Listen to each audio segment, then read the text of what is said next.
This morning's scripture reading is the story of Jesus' resurrection according to the Gospel of Mark, chapter 16, verses 1 through 8.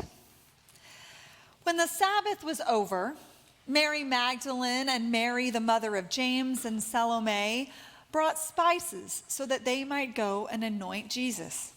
And very early in the first day of the week, when the sun had risen, they went to the tomb. They had been saying to one another, "Who will roll away the stone for us from the entrance to the tomb?" When they looked up, they saw that the stone, which was very large, had already been rolled back. As they entered the tomb, they saw a young man dressed in a white robe sitting on the right side, and they were alarmed. But he said to them, "Do not be alarmed. You are looking for Jesus of Nazareth, who was crucified. He has been raised. He is not here. Look, there is the place they laid him. But go, tell his disciples and Peter that he is going ahead of you to Galilee. There you will see him just as he told you." So they went out and fled from the tomb, for terror and amazement had seized them, and they said nothing to anyone, for they were afraid.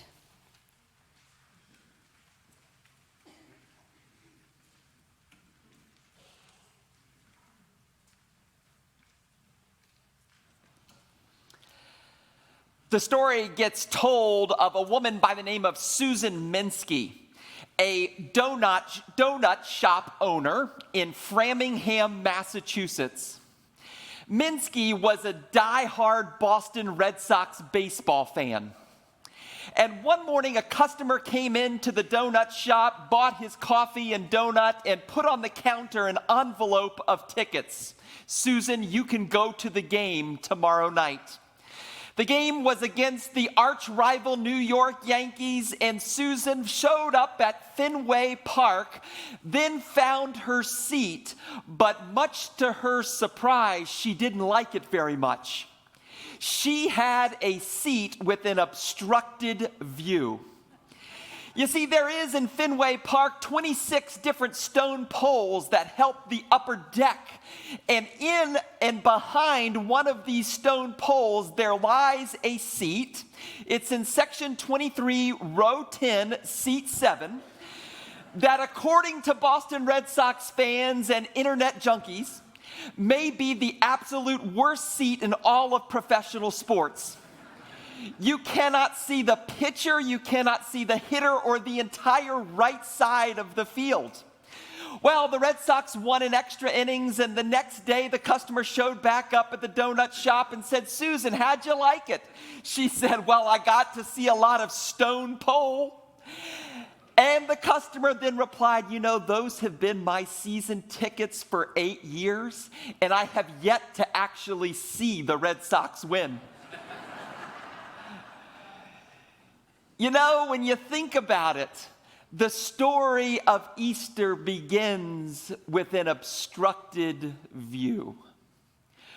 Early in the morning, Mary and Mary go to anoint the body of Jesus of Nazareth, the one they loved. And when they arrived, we're told that there was supposed to be a stone in front of the grave where Jesus' body was buried. And there at that grave, there was supposed to be this stone, and the women ask a question: who will roll the stone away? We detect in that question a bit of a human narrative, if you will. For when you consider the Gospel of Mark as a whole, this might be rather typical. Really, Mary and Mary believe that if the stone is going to be rolled away, it's going to be up to one of them. For many of the humans in Mark's Gospel, including the disciples at times, are portrayed to be overly trusting in themselves. So perhaps it's only fitting that the women ask the question, who will roll the stone away? Will it be me? Will it be you? Or will it be someone else? The answer, none of the above. On that first Easter morning, God rolled the stone away. Mary and Mary are left bewildered and afraid. Why, you ask? Because God did something, maybe, just maybe, that they couldn't do on their own. And when it happened, they had to realize in that moment that there was going to be something that they could see beyond the stone. As one scholar put it, Mary and Mary arrive at the tomb, and when they arrive at the tomb, they have in their own hands spices so that they might honor Christ's body and grieve well. But ironically, it would be what was beyond Mary and Mary's own hands, what was out of their hands, that would give them the most hope in their grief. Namely, that the stone could be rolled away beyond their power. You got anything obstructing your view of the Easter miracle this morning? For when you think about it, grief really does have that ability to do that. Loss has that ability to do that. Has the ability to block any kind of hope moving forward. You got anything obstructing your view? Maybe your grief, your stone, your loss is literal, as it was for Mary and Mary, and you miss someone you love. There's an empty seat at Easter brunch today, and you can feel it. What do you see beyond the stone? Reunion in heaven? Or perhaps your grief is some kind of loss that you're experiencing over a station of life. You're trying to move forward, but you miss where you used to live, or where you used to work, or where it used to be, or what you used to have when your health was around, or the health of someone you love was a little bit better. What do you see beyond that? New opportunity? Or maybe your stone today is your loss of trust in institutional religion. What do you see beyond it? A new start, maybe? Therein lies the power of the Easter story in Mark's gospel. That God has this knack for rolling away those stones in our lives that prevent us from going forward and seeing the hope that we have in the future, beyond our pain, beyond our grief, beyond our loss. What do you see today beyond the stone? May it alarm you in a surprising sort of way. May the mystery of it bewilder you. May it comfort you. May it give you peace. May it give you joy. What do you see today beyond the stone? A few weeks ago, I found myself on a Zoom study for ministers around the country who dared to preach on the gospel resurrection story according to Mark, for it's a little unusual. And on this Zoom, there was a pastor by the name of Scott Hare, who is the executive director of congregational health initiatives for the HEB Foundation in South Texas.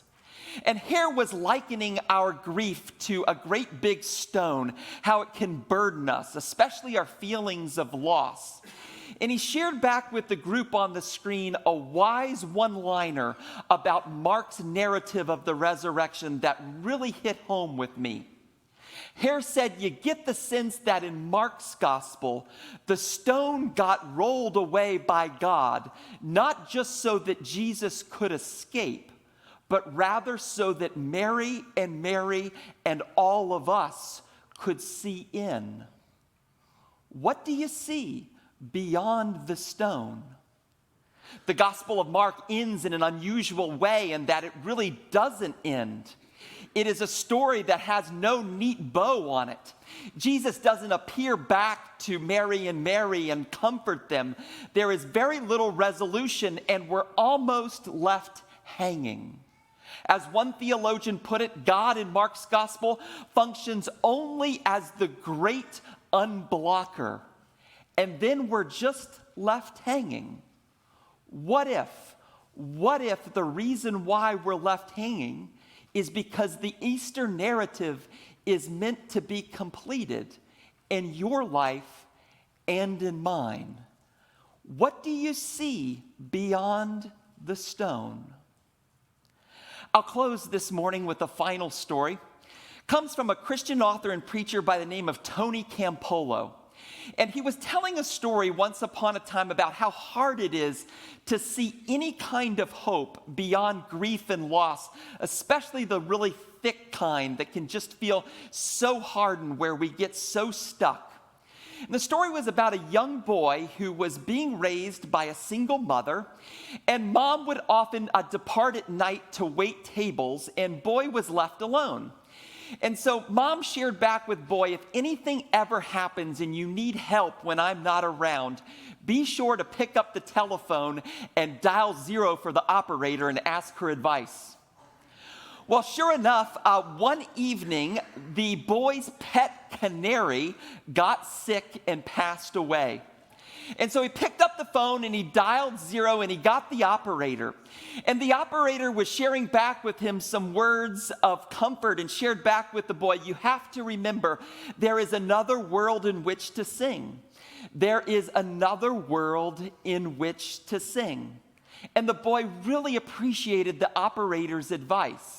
In fact, so much so that he used to be at home and he would pick up the phone and he would dial 0 and ask the woman about a number of different matters related to advice throughout his childhood and even into his teenage years. Well, the young man eventually went off to college, and there was one of those breaks. And you all know who are parents and grandparents. Sometimes when college students come home from the breaks, they have nothing to do. And the boy was there at home, and he looked down at the phone and he said, I just wonder if she's still working and around. So he picked up the phone and he dialed 0, but he received a strange voice on the other end. Is Mrs. Creighton there? He asked. No, the operator said, she's not here. Just a few months ago, Mrs. Creighton passed away of cancer, and she informed me that one day you might call. And if you did call, she wanted you to know that there is another world in which to sing.